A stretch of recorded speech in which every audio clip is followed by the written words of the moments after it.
A warm welcome to OmniFocus Workflows with Scotty Jackson, and really happy to have my fellow Canadian Scotty here today. And I'll be doing an intro to Scotty in just a moment and passing it over to him. And I'm also really curious to learn more about his system, and I'm sure I'll pick up some great tips that I'll integrate into my own OmniFocus system. For those of you who are brand new to Learn OmniFocus, thanks for joining in today or watching this recording. It was originally founded back in 2014, and this was right after OmniFocus 2 for Mac released, and it's still going very strong many years later. And the goal in founding Learn OmniFocus was to, and still is, to help people live a fulfilling and productive life with some help from OmniFocus, and inevitably that includes other apps as well. So OmniFocus has a very strong position in many people's productivity systems, and it's understanding how to use it effectively, how to apply productivity principles, and also how to use it alongside other apps. And we'll be looking at some other apps today as Scotty walks us through his workflows. And one of the things I love about Learn OmniFocus is it's an opportunity to create a community of people who are in some ways very different. They come from different parts of the world, they have different life experiences and different work that they do and so forth. But the one commonality we all have is we all use OmniFocus as part of our system, and can be really helpful to relate to someone who's using the same tool or maybe some of the same other productivity apps as well. And the community has grown over the years. Last count, we're in 77 countries in every continent except Antarctica. So we get a really great representation from all four corners of the world. So what you're watching now, or what you're participating in, is one of the Learn OmniFocus live sessions. So that's one of the services of Learn OmniFocus. And there's a few different forms that this takes. One is a theme session, and I'll be talking about the next theme sessions in a moment. So this is something where there's a central theme, like one of the recent ones was navigating your day with OmniFocus 3. And we take some time and look at, how to effectively deal with that component of the system. And then there's ones like we have today where we have a workflow guest come on. These are people who have been using OmniFocus in many cases for many years, who have some interesting workflows to share, and really looking forward to hearing more about Scotty's in a moment. And then there's the small group one. So there might be questions that come up here, or maybe you're watching the videos or reading the articles and you're not quite sure how to apply all of this to your own system, your life, and your work, and so forth. So that's why these office hours sessions exist. And these are done through Zoom, their video conference. There's a maximum of 10 people.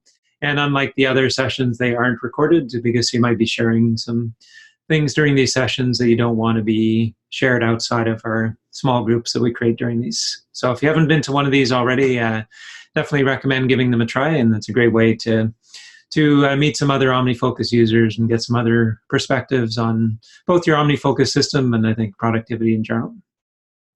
And something I've been doing even years before Learn OmniFocus existed is supporting people one-on-one and doing helping them get up to speed in their system, to fine-tune it, to really use OmniFocus and other tools effectively. And you can go to learnomnifocus.com/private if you want to learn more about that. And most of the time I work with people through Zoom, so geography is no limitation. I work with people all over the world. So a little taste of what's coming soon before I introduce Scotty. So the next Learn OmniFocus live session is called Automating OmniFocus 3 Using Advanced Siri Shortcuts. So we've had a couple of sessions on Siri shortcuts that Rose has led, and she'll be back on March 13th to take us into some more advanced workflows. So definitely going deeper into project templates and the many things that can be automated. And if there is something you'd like to automate that you'd like us to feature in this, definitely drop me a line through the contact form, or if you're registering the live session, you can put that request right into the registration form. Also, really looking forward to welcoming Brian Renshaw to Learn OmniFocus Live. That'll be on March 27th. He's joining us from Louisville, Kentucky, and he's got a lot going on. He's finishing his doctorate. He's working full time. He has a family, but he still manages to keep everything aligned and make productive use of his time. And he'll be walking us through his workflows. And again, a very experienced user of OmniFocus. I'm sure he'll have a lot to share. And then one I'm really looking forward to as well is one that I'll be leading on April 13th. And this is a question I get all the time, where people are maybe using OmniFocus day in, day out, and they're checking off a lot of circles, but they're not sure if it's really contributing to the bigger picture of their life, or maybe there's even a lack of clarity on what is that big picture. So this one is really delving into that topic. We'll look at the horizons of focus, which is one of the concepts from David Allen's Getting Things Done, and look at how OmniFocus fits into the big picture. So how you can use OmniFocus to make sure that you're looking at the bigger picture of your life, as well as taking care of the day-to-day things and moving the needle forward. So that'll be on Wednesday, April 13th, 10 to 11 Pacific time.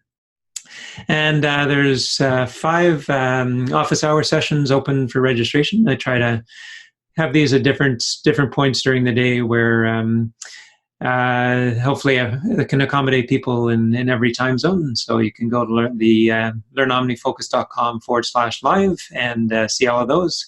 And you can also subscribe to the live calendar on your calendar, so you can actually see on your calendar in your own time zone when all these events are happening.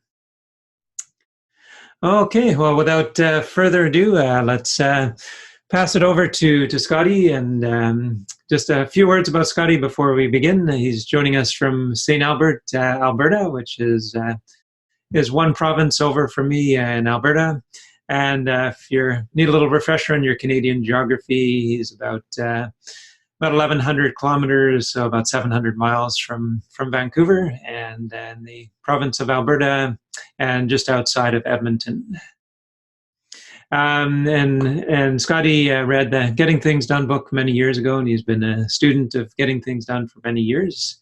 And it goes back so far that he actually used to use cue cards when he was doing his system. And then he graduated to what's called kinkless GTD. And if you're not familiar with what this is a system that was used before OmniFocus even existed. And it uses Omni Outliner essentially as a task manager. And this got to be so popular that the Omni Group decided to develop OmniFocus, which OmniFocus at its core, you could say, is an outlining application, but it's got a lot of features added on which make it very suitable for managing tasks and projects and so forth. So that's kinkless GTD. And Scotty was featured on Inside OmniFocus, so that's a great resource that's put together by the Omni Group. So I definitely encourage you to check out his article on there. And he also writes a lot about productivity on his blog, which is heyscottyj.com. And definitely recommend checking that out. There's a lot of great content covering OmniFocus and some other productivity topics and apps as well. You might, if you hang out on the Slack channel or the Omni Group's discourse, you've probably seen Scotty on there as well too. He's a very active supporter. We've got a Slack group in for we'll call the original testers, people who have early access to the apps, and then we got a nice little community in there, and Scotty is one of those. Yeah, definitely that's another great place to get some advice from Scotty is on the Omni Group's forums and on Slack.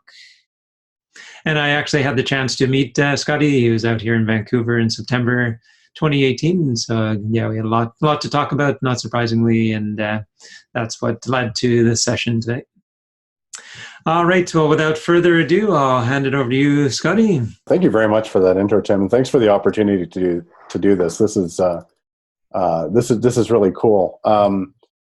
It was fantastic to meet you and connect those dots of being a long-term Learn OmniFocus and OmniFocus community follower, and finally being able to meet up and then put this together is a fantastic opportunity. So thank you. I've just a little bit about myself before I get into the tour of my system and why it's set up the way it is. At work, I'm a manager who supports a team, so all of the things that come along with that in terms of learning and development of my team members. but also the mandates of my team. So my team builds websites for internal clients, and we also maintain the sites that we build. So we are a production facility, but we also do DevOps and maintenance. And we also contribute a lot to what I might call, digital enablement, where we do a lot of process development around how things work and how things are delivered, and help consult with teams around, various digital solutions.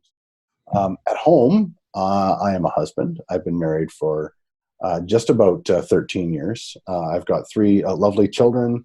I maintain a home. We've got a car and all of the work that goes along with that, and just sort of general life. So I thought I would just set the stage a little bit so that we get a sense of, why my folder structure is set up the way it is. What I thought I would do is start with a quick overview of my project database, and then I'll share the tags that I use and why I have those there. Along the way, please feel free to type into the chat box any questions. I'm happy to jam on anything that anyone is interested in talking about.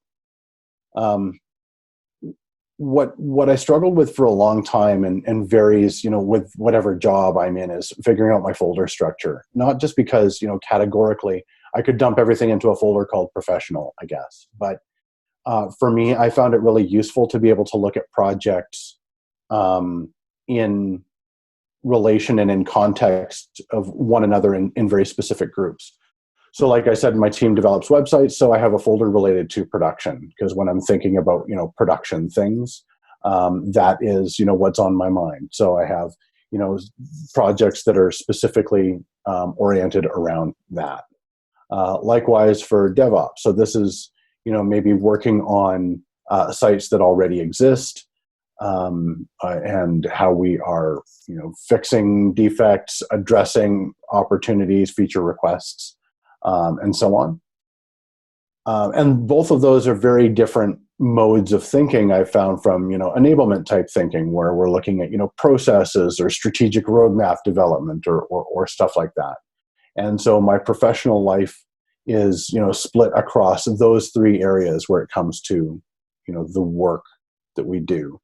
I also have a separate folder that I keep for people in teams. So this relates to, I have a project for each of the team members that I support, and maybe projects that relate to how our team is going along or moving along. So here I have a project that is related to our sprint. We work in Agile. We work in 2-week-long sprints. And so I make a project rather, for each sprint, and manage that there. So in this way, I'm able to think about my work life, with each of those different, pardon the pun, perspectives in mind, having, a specific folder for each of the kind of hats that I wear. And I found that being able to look at projects together and grouped in those ways makes sense. I keep a folder for Hey Scotty J. So this is any work I might do with respect to my blog, with respect to doing this webinar, complete, and other things like that. And then I have a personal folder as well. So these are outcome type projects that relate to my home life. So I've got a project here that I need to finish building our backyard fence, or ask my neighbors if they're going to do it, and plan my son's 5th birthday that's coming up. So this is where I will put projects that are either parallel or sequential. They have start and end dates. Anything that doesn't have a start and end date goes in domains. So these are single action projects that relate to areas of my life. So I have one for my wife, and one for kids, and for myself, home and household, car, finances. This is a demo database, so in my real one, I might have, a few other ones that relate to, members of my family, or kinds of volunteerism I might do, or something like that. But this is a home for single action projects that don't have, an endpoint. And I like this setup because I found that, when I'm doing a review, if I find gee, I look at my wife project, there's no remaining items, maybe I should be deliberately planning, some actions there to, remind my wife that she's awesome. Or maybe I need to renew our car insurance, and looking at the car project with no remaining items becomes a trigger for that kind of thinking. I also keep a folder called checklists. I know a lot of people might not keep a lot of someday maybe-ish type stuff in OmniFocus. I do, simply because I feel like it might be actionable at some point or turn into actions. So I'll have lists of movies, music, and media. Again, this is a demo database, so I don't have a lot of stuff populated. But here's where I might keep, Netflix shows I want to watch, or music that someone has recommended to me that I want to check out. Likewise with kids' movies, I have just sort of a running idea list there for our regular family movie night. Books to read, gifts to buy, activities and trips. I keep a single action list for each of Vancouver, Calgary, and Toronto, because those are cities that I may or may not work travel to at some point, and so want to store opportunities in there. And again, those become possibly actionable things depending on when I'm there. I can look at this before I travel and decide if these are actions that I move into another project, since I'll actually be there. I'm a hound for quick entry. I use quick entry all day long, and I use Control Option Command Space for it. I also use the send to inbox. And whenever anyone says something pithy or clever, I have a fake band names and autobiography titles list that I keep. This is just sort of a source of joy to me, depending on what might be going on in the course of a meeting. I find little snippets taken out of context can be sort of hilarious. And so if I feel really burdened by my OmniFocus database, this is a place where I can go to smile for a little bit before getting back to work. Project concepts, again, much like checklists, these are more outcome projects, but these are, I don't think I have any in my database right now, but this is where I would put projects that are on hold as possible projects to work, at a later date. And so that comprises my overall structure of my projects. Just one question so far, and I think I know the answer to this one, but the question about how do you keep these checklists from cluttering things up when you're like in perspectives and looking at tags and things like that? That's a great one. Most of the things in checklists are going to get tagged with someday maybe, which is an on hold status tag. But it's the lifting of that someday maybe tag that really surfaces things, and particularly where it comes to gifts. I might have stuff in here. This is all tagged someday maybe if I hide the inspector here. I'll have it tagged with someday maybe, which puts it on hold, and maybe a tag for wife or child or whoever it's for. And then, I might take these and move them into projects for, like, say, Christmas shopping when it's that time, or that 5th birthday project. So this kind of acts as a repository of future potential actions, but not necessarily stuff that I'm looking at routinely. So it's there as a source of information, a source of action if I need it. Okay, got it. And there's another question around any standard review processes to make sure you check these checklists and triggers and so forth. Do you have kind of a standard way of making sure these things don't get neglected? I've sort of set them up so that they are there as buckets to draw from, so that when I generate a project for Christmas shopping or birthday planning or anniversary or something like that, I will go to the gifts list, or if I have run out of books and I'm done, I can go to the books to read as a reference.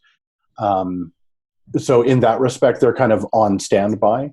But I do review my someday maybe stuff on a monthly basis, where I will just look at all of the things that are tagged someday maybe. I generally skip them in weekly review because it doesn't change a whole lot and doesn't need necessarily to be surfaced that way. But I like doing a monthly audit or so to say, hey, have we acquired some of this stuff? Or hey, have I done these things? and they're no longer relevant or I'm no longer interested in. Tags is a great way of offering a cross-section of tasks together, and it's really neat with what you can do with OmniFocus 3. I'm just going to collapse some of this stuff here. In OmniFocus 2, I was super conscious about how many contexts I would have, because because you could only have one context per task, I didn't want to subdivide into too many micro lists. So I wanted to be very judicious and have very few contexts. With OmniFocus 3, I've allowed myself a lot of latitude to A, tag things with multiple tags, and B, have a lot more tags. Because most actions that are doable, beyond someday maybe, are going to get one of a subset of tags, and the others sort of add additional context around them. I have a star tag that I use as my forecast tag. So I like that because if I go to a task and I just hit the space bar, that is the tag that will come up first. And of course, you can also use I believe it's Control Command L to assign the forecast tag. And I'll be showing my forecast shortly here. I have a think decide tag. This is for things, again, this is pretty self-explanatory. People group, I have subdivided by team and by family. So in this way, I can look at, all family-oriented tasks together. I can look at all team-oriented tasks together. And I also have, subtags for specific people, so that when I'm meeting with them or, going to email or run into them or whomever, I can just quickly reference that tag and see all the things that relate to that particular person. Likewise, I have an agenda group of tags. So this relates to, I can tag something generally with agendas, knowing that I can't action it unless I am in the context of a particular meeting. But I also have specific tags for specific meetings that I can plan around. That being, like I say, we work in Agile, so we have, daily scrums, and we do sprint planning, and I have a project review a process that I go through with my team and my boss on a weekly basis. We have our sprint retrospectives, and so I can plan actions specific to those things, so that I don't have to worry about moving content from here into the calendar or from here into other places to, manage things that I want to make sure I talk about or cover in those meetings. I'm a heavily meeting-oriented guy. Intranet is stuff that I can only do when I'm connected to my work intranet.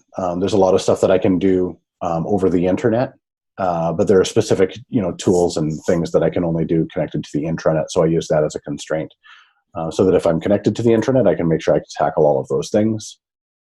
Anywhere, these are the subtags that most actions will end up with. Whether I'm emailing or scheduling a meeting or using Slack or other IM or call. Create gets used a lot, so this involves, a mindset of I'm going to be writing documentation, I'm going to be developing a process map, I'm going to be creating a presentation. That's what create represents. So typically I can assume that if something is tagged create, it's going to be a bit of a more focused body of work. Consume is the opposite of that. So this is reading content that already exists. So this is like a to read kind of list. Research is going to be me doing exactly that. So some searching and finding, typically using the internet as a resource to better understand something. I have an admin tag and a tag for Reich, which is one of the web-based task managers that we use in my work. So in this way, anything tagged, anything that is actionable is probably going to be tagged with at least one of these things. Waiting. So this is waiting on other people. Notably, this remains a great topic of interest. How people use systems. A lot of people will use waiting as an on hold tag. I have elected not to, simply because I like the ability to be able to flag or make do and have. Or even maybe forecast tag waiting things, because I might want them to be brought to my attention, or I might want to be able to defer them to a particular date and have them come available at a specific time, so that they're surfaced for me appropriately. So I keep them active. Your mileage may vary. Errands, this is fantastic. Again, because there are so many opportunities to multi-tag things, I have been not shy about creating tags, all of these with locations attached to them, so that I can be alerted while I am near them, and some may be tagged with multiple of these. This is great, particularly on my phone while I'm out and about, so that I can get alerts and plan errand trips around. And I'll also, if there's something that I haven't created a tag for, or that I don't think I'm going to create a tag for, I can just tag something generally with errands and know that it'll show up in this master list as well. I have a home set of tags, one for arriving home and one for leaving home, and then one for, in my home office. So these allow me to create alerts based on arriving or leaving, and making sure that, if there's something that I need to plan for, to, digitally leave my briefcase in front of the door, so to speak, I can make sure that I've got tasks tagged appropriately to alert me accordingly. And then for work, again, this is a nice benefit of tags being having multiple tags. I have a tag for each of these different digital properties that we work on, and in that way, if we're looking at something that I can look at something from a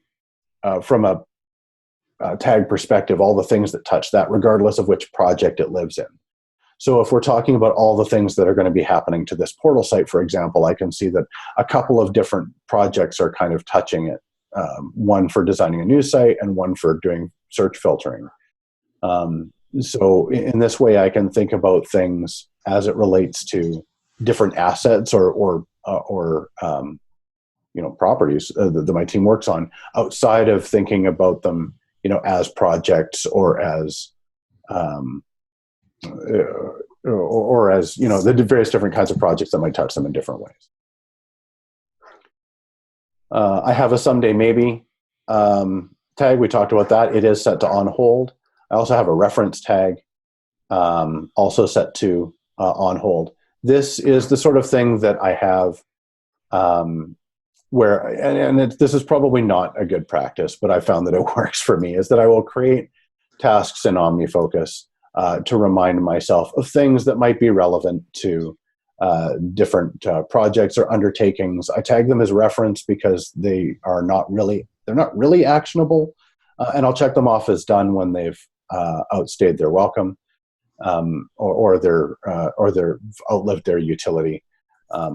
But that's sort of a way of, beyond using project notes, which I do use quite frequently. This kind of raises attention to specific quick items a little bit more easily for me. And lastly, I have a waiting tag, which here is mislabeled as assigned, but it's really the waiting tag that I care about. Cool. I'll just jump in with a few questions, Scotty. Yeah, first of all, I get this one fairly often too. If you have a tag for a person and they kind of fit into, let's say, team and family, which one would you put them in? At that point, I would just honestly, I would just pick one and then be at peace with my choice. Okay. I think the thing that I would think about most when trying to answer that question is, if I clicked on family to see all the family people, and I clicked on team to see all the team people, where would I want that person? Where would I most want that person to show up? I know that you can do different. You could use the same name in both locations. I feel like I would get confused with that. I feel like I would just sort of pick one and accept the deficiencies and kind of move on. But that's me. Yeah, no, that's the recommendation I give as well. Yeah. And the important thing is it's tagged with that person, less so how it's organized, I think, within the tag hierarchy. I think you might have answered this one, but do you use location alerts for any of the errand tags? You betcha. And if you have multiple tags on an item and one of them is on hold, and then the whole thing is on hold, yeah, I can answer that one. So as long as you have one on hold tag, then everything else is on hold. So that's a good. So it can be easy to sort of, if you don't understand that, it could be easy to add a tag to something accidentally and have that thing disappear from your list. So that's a good good thing to know. It is. I think that might be another reason why I keep my waiting tag as active. But I like that rule though too, because what I can do is, for a gift idea, for example, if I know that I'm going to buy it at a particular place, I can pre-tag it to that location and then tag it someday maybe, making it on hold, so that as soon as I remove that someday maybe tag, it's ready to go. It's tagged with all of those other things. I will get the location alerts and all the wonderful things that go along with that. And you mentioned you sometimes defer your waiting action. So in a sense, that is putting them on hold until that date. So Yes. It sounds like basically if I'm still waiting on this date, I want this to show up on my radar so that I do something about it. Absolutely. Yeah. Okay. Yeah, that definitely makes sense. Do you put tags on projects at all, or do these only go on actions? I try not to, simply because OmniFocus is a little bit inconsistent around how it applies tag inheritance from projects. Because I use quick entry so much, when you use quick entry, it doesn't inherit any tags from the project that you assign it to, and so I can't depend on that. And so as a result, I usually don't bother right. projects. And there isn't currently a way to turn off the inheritance. And if you're not quite sure what that means, it basically means if you have a project called Plan Vacation and it's tagged with vacation or something like that, if you add things directly to that project, they'll automatically get a tag of vacation. Whereas if you use quick entry to add to that project, then it won't get that tag. So that's the inconsistency that Scotty's talking about. I mean, I would love to see project-based tagging and a little bit more focus on that, because then they would have the opportunity to not use folders anymore. You could just use perspectives to say, show me all the projects tagged with X, and start to think about organization of projects a little bit more dynamically than what is done with folders. But I don't think we're there yet. Yep. I'll add that to my list for my next trip to the Omni Group. Some of the perspectives that I use. The first one that I will talk about is I forecast is my daily sort of launch pad, and I will look here. Generally first, I will see the events on my calendar alongside things that are due, and then things that I've tagged with the forecast tag. I do a lot of forecast tag plus defer, so that things show up on particular days. I do not show deferred items in here because I find, in general, I don't really care about whether something has become available. I only care, whether it's available or not. To me, it's a lot more binary than what the defer date on it actually is or was.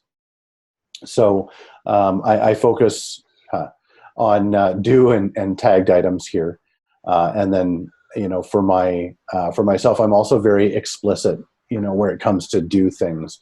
I have, very specific due times that I will put things in for, and deferral dates as well. I can be quite prescriptive, So, for example, I know that I'm not going to start reviewing notes for the coaching session until 12:30 my time, because we're doing this until then. And so I don't want that available or showing up to me. So likewise, I should probably be a little bit more managey of these things, knowing that I'm not going to touch them either. And are those hard deadlines, or are they? Is there a bit of wiggle room? Like if you didn't do the post demo day agenda until 3:00, would there be a serious consequence, or are those? These are that's a good question. These both relate to meetings that are scheduled, and the meetings are scheduled for tomorrow, and I like to set that deadline because I think it's fair for my team to be able to have the time to ingest that information between whenever I post it and the meeting. So it's not a hard deadline in that the world will fall in on itself, but it is a reflection of the commitment that I have made to them. So in a sense, it's due for me, but not for the world. Okay, got it. And it sounds like there could be a consequence if you're delivering that too close to the meeting because people are kind of scrambling to. That's right. You read that information. Okay, great. Just one other question while we're here about deferred dates. Are you kind of using those somewhat arbitrarily, and or basically are the things you're deferring to the future that you could do today, or are they used exclusively for things that can't be done until a future date? Oh no, I use deferred dates very liberally. In fact, maybe I'll just fast forward to one of my next perspectives, which is options. So options, this is a perspective that I look at regularly. I'm getting to the answer to that question, I promise. I look at this regularly, and what this shows, this is pretty lightweight because this is a demo database. There's only 10 actions in here. But this shows me anything that is available that I could do. So basically, it's going to, if I look at the view options here, it's available, it's not untagged, it's not in the inbox, and it's explicitly tagged with, it's explicitly not tagged with people, agendas, or errands, or the forecast tag is already showing up there, because those are general constraints. So I look at options as, here are all the things I could do right now because I don't have the constraint of other people or meetings or location. I will look at this regularly and defer like mad because I like to keep my options list very narrow. And a lot of that I may do based on, constraints, as you say, with defer dates, but I may also do that by choice. So if I look at this, for example, read, review, integration requirements for the password site team. I don't really have time for that today. I know that it doesn't have a due date on it. And I know that typically a good day for me to review stuff is on Tuesdays. So I'll just defer it till then. And then it's gone from my view. And I will often start a day first looking at forecasts to see what I either have to do or intend to do, which is the distinction between do and the forecast tag. Is do is have to, and forecast tag is intend to. And then options is, once those are done, what's next? And I like to keep this list, pretty narrow. And so I'll aggressively defer things out to keep this, as I want this to be a reflection of, here are the things that I would really most want to get to after all of my commitments are met. I have a next perspective, which is really just showing me my forecast tag stuff. I made this because in forecast, it's just tagged with star. There's no other grouping. I have this so that it's grouped by tag, and also just a sort of lighter weight view on my eyes, I suppose, given that it's not showing me calendars or due things. It's just showing me forecast tag things. I have my database set up such that flags and due affect my badge, and so I've created this this perspective to show me all the badged things. Sometimes it might not be immediately apparent to me why my badge is a 1. I swear I finished all the things, but I created this as a sort of a problem solver.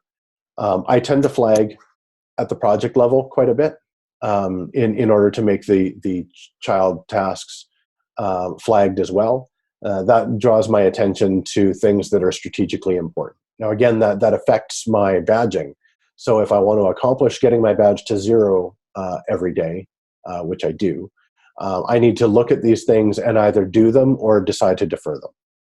That's what flagging means, is I need to make a call on what I'm doing with this thing because it merits that level of thinking. So I imagine you could end up in a situation where you have like a project with 30 items and they're all flagged. And so it sounds like defer would be how you get things off those lists for now. Absolutely. Yeah. Okay.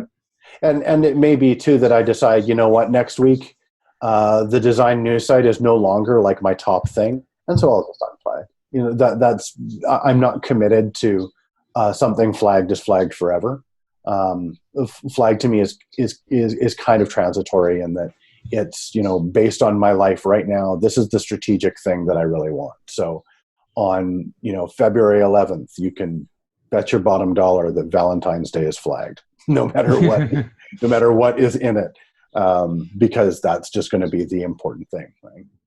I have a couple of other perspectives that I used, added. This sorts by, this filters for available things only, and groups them by when they were added.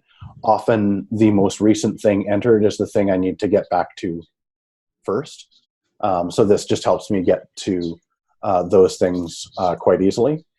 And its sort of sister perspective is changed. So this includes completed and unavailable things. But in case I edit something and maybe I assign it to a different project, or I can't remember what happened to it, obviously I can do search. But sometimes it's just as easy to click into changed and it'll be, the top number there. And do you have a routine for checking added and changed, or do you just kind of do it on impulse? Those are mostly tools to help me find things, or help me get back to things. So they're almost like bookmark collectors, more so than they are working perspectives. Weighting just groups by changed and is anything tagged with weighting. Errands is clear, but does exactly what you'd expect, which is group by tag for errand related things. Radar is shows me, I'll just share how this is constructed. This shows me things that are remaining, that are not projects or groups, but that are not available. So in other words, these are things that are not complete, but can't yet be done, either because they are deferred or they are blocked in a sequential project. It excludes things that have a project on hold because that's a purposefully done thing of placing a project on hold. And it also excludes things like reference and Sunday maybe, which are my two on hold tags. So I don't want to look at the things that are not available because I've deliberately tagged them to be not available. So this helps me identify things that are blocked by sequential or which are coming up as a result of defer date. And in fact, it's group by defer date. On deck is similar, but this just looks at things that are tagged with the forecast tag. So this looks at basically deferred and forecast tagged things grouped by when they're coming available. Project review is one that I've just started using, which I find very handy. Like I say, I go through a weekly project review process with my boss and with my team. And really all I do is I look at this regularly and I say availability remaining. And in advance of a project review meeting, which happens weekly, I will go through and say, here are the projects that I want to talk about. So I only talk about the things that have significant updates or things that are valuable for everybody to hear about. So I will just sort of shift which projects are included there. And that helps keep me focused on the constrained set of projects to talk about. And do you actually export any of this information? Does you send like a PDF to your boss or anything like that with this, or is it more just shared verbally? Luckily, it's a verbal update. Yeah, okay. But I have been thinking about potentially doing PDF-like exports of particular views to help share my perspective on these various different things. But that hasn't been required yet, so I don't do it.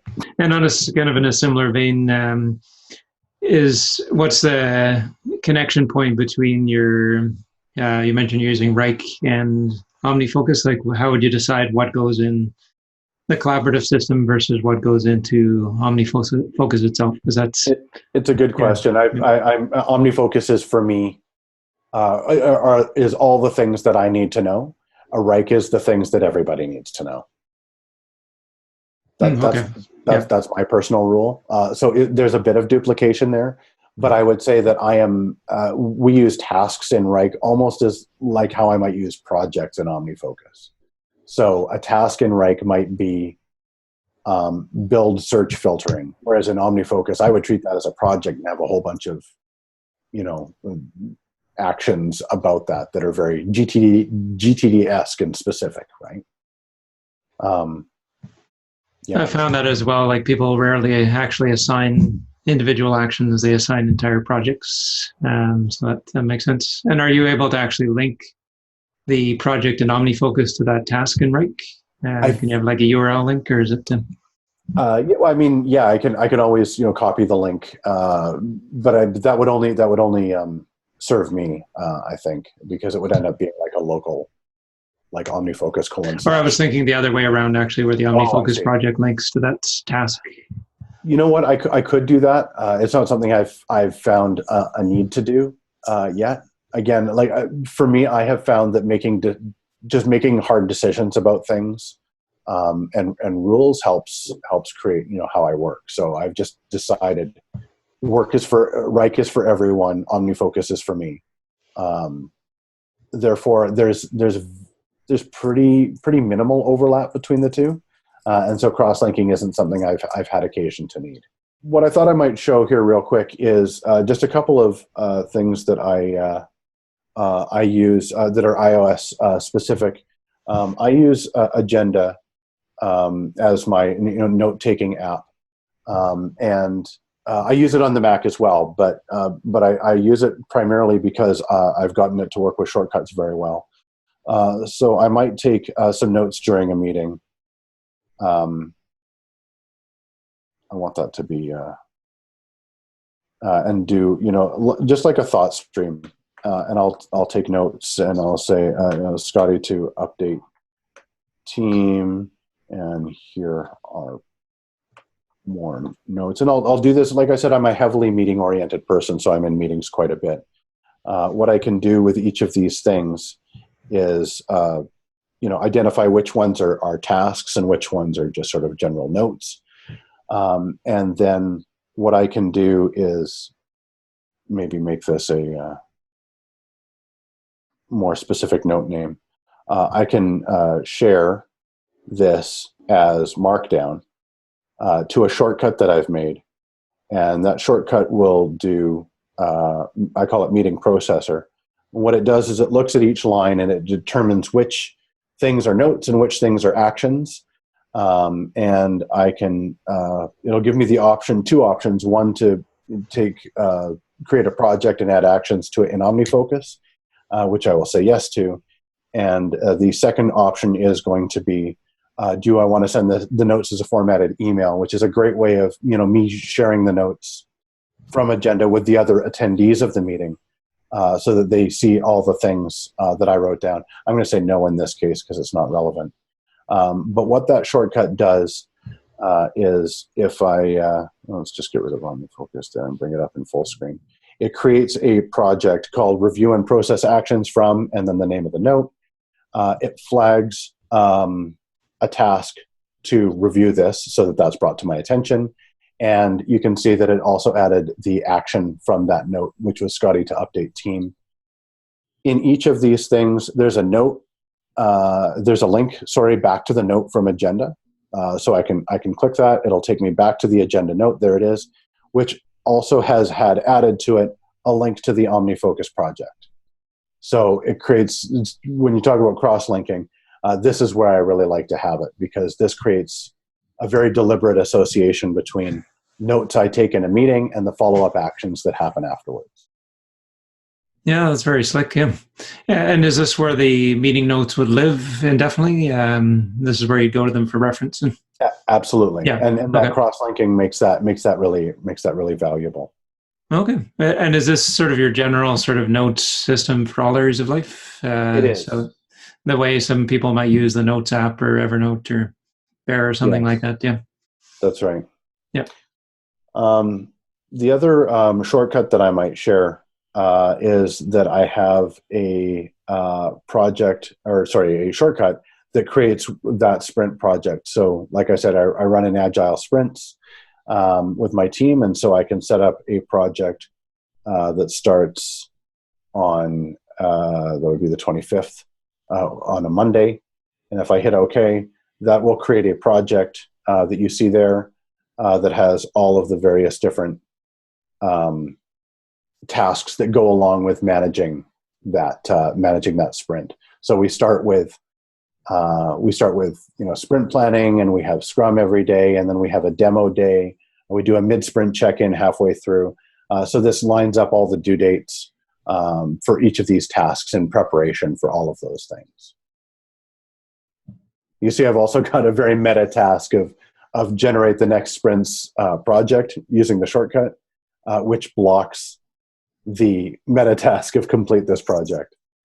I did have a notion of creating a repeating project in OmniFocus for this, but I found that each sprint is a little bit different, and I'd like to be able to honor the changes that might happen in terms of either rescheduled meetings or other things to consider without having to worry about how that affects future iterations of repeating. And so that's why this is run with Shortcut, which effectively creates this sort of template as opposed to using repeating OmniFocus project. And can that last one actually trigger the shortcut? Could you have a link, a URL in there that would actually kick off the shortcut? Or absolutely, there it is. Okay, there it is. I thought I saw that earlier. So, so when you're done, you literally just tap on this link, and you don't have to go hunting for that shortcut. It just kicks it off, and okay. Yeah, that's very cool. There's a couple of requests for the one you showed earlier, the meeting processor, if that's something you're willing to share. Absolutely. I've got an old, if you check out my blog at heyscottij.com, there's an older iteration of it there.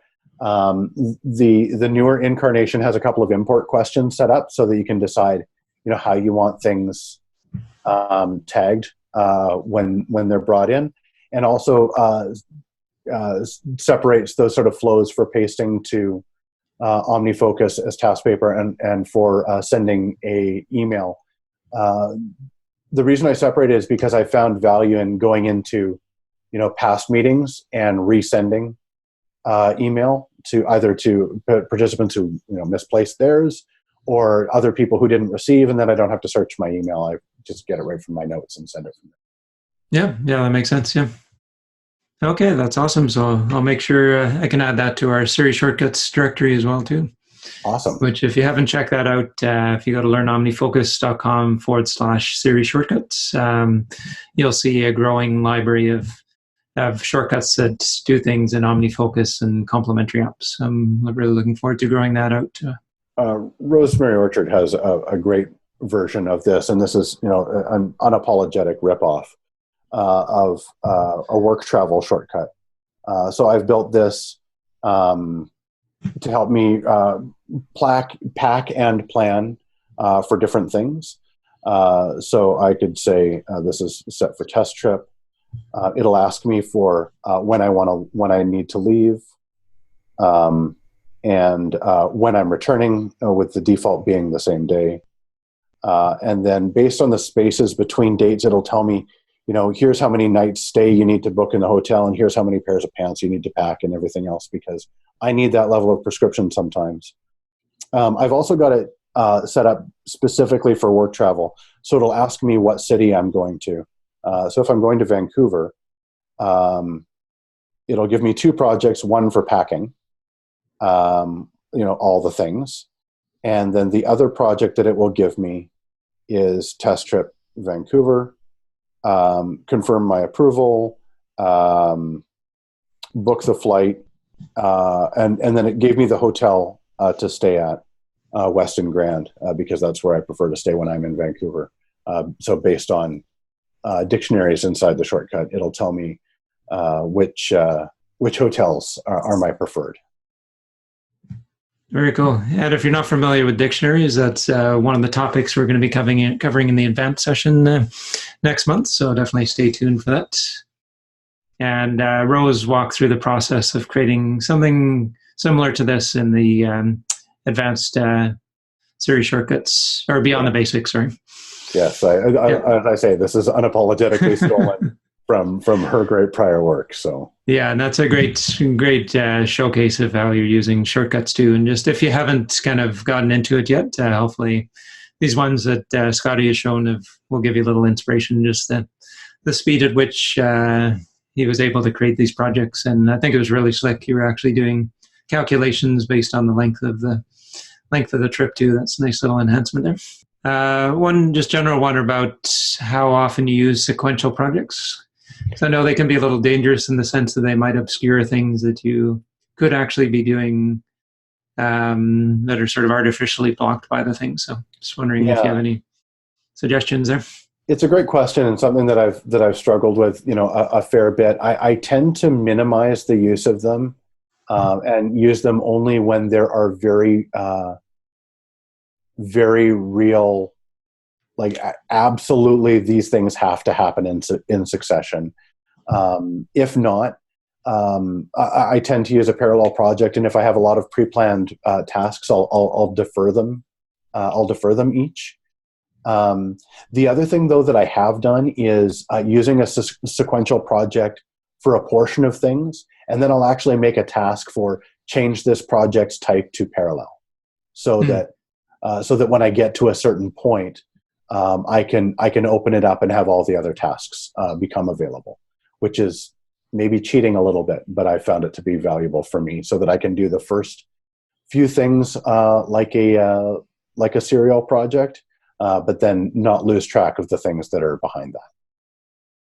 And just generally, one thing, one key takeaway from what you've shared that I think is really valuable is it can be very useful to actually put an action within a project that prompts you to do something, even if it's to create a new project or to change its mode or something like that. That's still a very, very valid action. Yes. So, Yeah. I do that a fair bit. Actually, I'll have a lot of meta tasks because I like my projects to be quite deliberate. I don't use action groups, for example, very often, except in some cases. Here's a project that is to intake a new site to work on. At the end of this, I might have a task that says, okay, now create a project to design resource site, and then create a project to build a resource site. So that I'm keeping my project list tight on the things that I'm actually outcomes that I'm actually thinking about. I don't want to think about design or delivery of these sites until I've gone through the projects that are organizing the intake of what the project even is. Yeah, that makes sense, because otherwise you essentially have a project to build something and you're not sure what you're building it. That's right. Yeah, And yeah. I mean, you could do, right, and have it just sort of on hold for later, but I'd like to reduce the clutter and just instead make myself a little reminder of, then build the next project. And this is partially me doing research for my managing the big picture session, but I'm just curious, do you have a strategy for kind of looking at the sort of the bigger picture of life for making sure that the actual tasks you're completing are in line with what's important to you and moving your career forward, all those sorts of things? I mean, I think that what you do and do not allow into your system at all needs to be kind of informed by that big picture. So in a way, I'm chipping away at that every single time I either enter something into OmniFocus or decide not to. So I think that that's part one. Part two is, in the course of a weekly review, I'm not just going through the projects, but I'm also thinking, like, are the projects that I have, do they map to what my goals really are? And so I mean, in order to really ask that question, you need to know what your goals really are and define that. But I think with that defined, you've got a bit of a North Star against which you can compare all of the things that you've got here. I mean, I remember someone once saying, like, what matters most to you in life? Now look at your browser history, and does that really indicate to you what matters most in life? And it probably doesn't. So, but taking the time to ask that kind of question, saying, like, are these things that I'm working on here, do these projects map to those goals? And if they don't, what can I renegotiate? What can I drop? And what should I add in order to make sure that I do have projects that map to those goals? And how do I make sure that I've got actions about those things? And when you go through that weekly review, do you have a project in OmniFocus that guides you through it, or is there a checklist or something that prompts you to ask these bigger questions? I have the David Allen GTD weekly review card. It came with part of a set of handouts with one of the GTD CDs that I got. And I love it because it's got the 11-step process on it of, you know, getting clear, getting current, getting creative. But then it's also got like a trigger list, a list of all of these different sort of words like finances or administration or incomplete projects or upcoming appointments. All of these different sort of things to think about that might prompt me to say, oh, gee, you know what? I don't have any actions about this, or I don't have any actions about that. So I use that card, and I'm sure that there are digital versions of that around. I think, assuming we're talking about the same document, I think that's something you can actually download as a PDF and print it out. So yeah, definitely a great resource to have, and just have it even in paper format sitting there while you're going through the review. But I find that, I mean, to me, OmniFocus's giant win is the review perspective, where I can only look at this one project until I mark it reviewed. And so walking through this perspective on a weekly basis is the gold standard to me in terms of being able to make sure that I've thought about all of the things. Do you review kind of piecemeal, or does everything get reviewed as part of the weekly review? I try very hard to make it a soup to nuts weekly review in one sitting. That's hard. But I mean, obviously when I get to things like those checklists or domains, a lot of those I'll just, you know, mark reviewed. I won't actually read through them. But on a monthly basis, I have a recurring reminder to say, like, okay, really look at the someday maybe stuff this time. Mm-hmm. So that's the only sort of separated thing. Other than that, I try and make it a weekly ritual, and I try and do it in one sitting. Or if I can't finish it in one sitting, then I make a plan at the end of that sitting to, you know, book time in my calendar or make a commitment to myself. Okay, here's when I'm finishing this, because I need to go top to bottom. Yep. Okay, Meg. And since you're not allowing an unreasonable number of projects in, I think that makes it probably more practical to go through them all. Yeah. Yes. I mean, in my actual database, I've probably got, 50 to 100 projects active at any given time, which is a lot, but it's reviewable, and I try and keep the number of actions in there fairly tight as well, in terms of, you know, next actions and so on, so that even if I'm looking at that many commitments, I'm not looking at that many actions. There's a couple about, and I hear this one fairly often as well too, where people are storing things that are potentially very useful in the future within the notes field in OmniFocus, but then there's no easy way to get back to that afterwards. Do you run into that, or do you just not store sort of really relevant reference information in notes? It's a great sort of constraint, I guess, of how OmniFocus works to be aware of. So I find that if there's stuff that I need to reference beyond the completion of the project, that needs a home that is not OmniFocus. So for me, that's agenda generally. But I love using the notes field in OmniFocus for things that are relevant to the completion of that project or the completion of the task. But I know going into it that any of the stuff that I put in that field, when I complete this project, that's effectively gone. So, I mean, it's not, but from my realm of awareness and consciousness and findability, it's pretty much gone. Yeah. Okay. So, and I think that's a good general rule: is don't use OmniFocus for reference. Have somewhere else where you keep things that have potential value in the future, and anything that goes in the notes field is just really there to help you execute that project or that action. And then once it's done, it's probably kind of irrelevant at that point. That's right. Yep. There's a question about a link to the PDF. If you Google, I'll put that into the notes, but if you Google GTD Weekly Review PDF, you can pull that up. I toyed with having a project for it, or a repeating project for it with all the steps built in, but I found it was just additional OmniFocus content that wasn't really helping me to do it. I've seen some people have built some beautiful Omni Outliner versions too. And having it as a document outside of OmniFocus, I think there's a little bit of church and state there, I think, between, here's the philosophy by which I operate OmniFocus, and here is OmniFocus itself. So I found that separating the two made sense to me. And it's easy to get caught up in the technology. I think if you're it's almost like you're in the weeds and trying to see the weeds at the same time, if that makes sense. Yes. Yeah. Jamie's wondering, how long does your weekly review typically take? I would say that I can probably go through in about an hour and a half if I'm clean.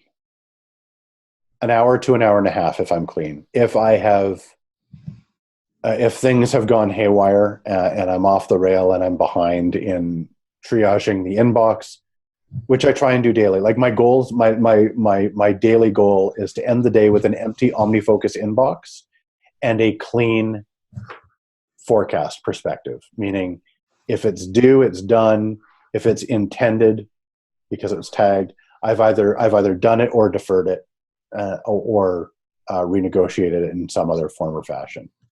And if I've done a good job on the inbox and I've done a good job with my forecast, my weekly review is about an hour to an hour and a half. If I am unclean, then it can be bad. Then it can be, 1.5 to 3 hours even.